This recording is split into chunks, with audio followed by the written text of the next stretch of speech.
Amar tang marway hadu yang amla banji iling ganda klem boy ta im long juru yana klem ma pi long le no juru yana klem ma pi long le no listen to buồn rong na tiệp ya pi kin bên Ray ha do nốt dài gần mau ya nga ba Isan tiêu buồn ron na tiệp ya tikin pendi Ala kut syadam siau paduk ya nga ba Unga puher keleng sau dong ka persenti Ulek dem na uwe sya uwe usenti Qua te ba ie ga le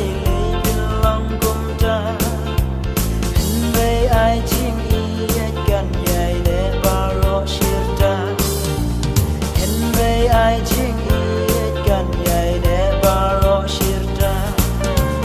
Listen to buồn rong na tiệp ya ki kin ben bi Hin ve ha do nốt yai gan mau ya nga ba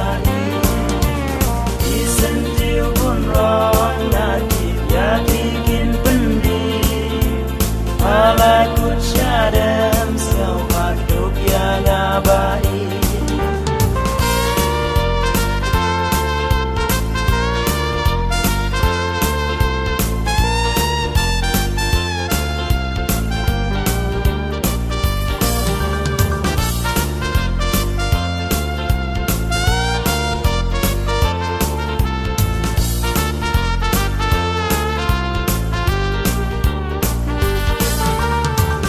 Poliu hap deng karis yap in jalenti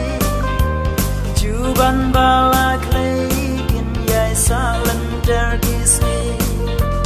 Hapok hindai lat ba it wat bakla lenti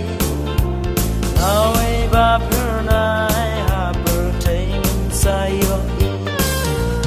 Nawe ba pernai haper teingin sayo i buồn rong